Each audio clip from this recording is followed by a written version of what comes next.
Comme vous le savez, depuis quelques mois ou quelques années, la relation médecin-justice connaît parfois des moments de tension, voire de contentieux. En fait, ceci ne relève pas du fait de personnes, de juges ou des médecins, mais c'est un problème qui est beaucoup plus structurel, qui est au niveau des textes, c'est au niveau du droit pénal.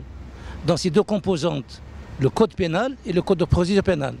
Il nous semble qu'au niveau du code pénal et du code de procédure pénale, notamment au niveau de l'article 249, il pourrait y avoir des amendements qui effectivement pourraient, je dirais, exonérer la responsabilité pénale du médecin au titre de l'article 289, c'est-à-dire des blessures volontaires, et non pas au titre de l'article 288 du code pénal qui lui traite de l'homicide.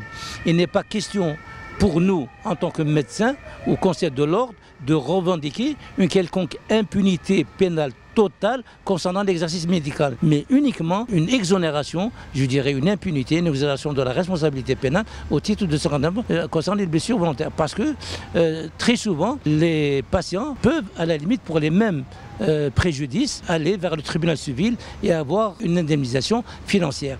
Donc c'est transférer cette responsabilité pénale au titre du 289 sur la responsabilité civile, de façon à ce que effectivement le patient qui aurait subi un préjudice du fait de l'exercice professionnel médical pourrait être indemnisé tout à fait normalement. Donc au niveau du code pénal et le code de procédure pénale, l'accès à la voie pénale est très permissif et très facile pour les citoyens. Ce qui fait que parfois, pour des préjudices qui sont minimes ou moyens, le patient, le plaignant, va plutôt aller directement, sans réfléchir, à la voie pénale parce qu'elle est facile.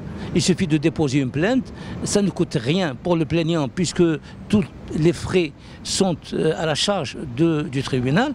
Et à la limite, en cas de condamnation, il pourrait avoir une indemnisation financière. Ce qui fait que le malade, pour des choses tout à fait moyennes ou minimes, préfère aller au pénal, alors que le pénal, c'est très, je dirais, éprouvant pour le médecin. Même quand il est relaxé, un médecin n'en sort jamais indemne d'une épreuve pénale sur son physique, sur son psychique, sur sa notoriété, sur son exercice professionnel, alors que la chose aurait pu être réglée par la responsabilité civile. Le malade, effectivement, a subi un préjudice lié à, je dirais, une blessure involontaire dans l'exercice médical. On peut très bien, effectivement, l'indemniser. Ça, c'est les experts qui vont évaluer l'indemnisation en fonction de l'importance du préjudice subi et le malade pourra éventuellement être indemnisé. Donc, et ça permettrait, je dirais, un peu de détendre, je dirais, de façon générale, un peu la relation médecin-justice.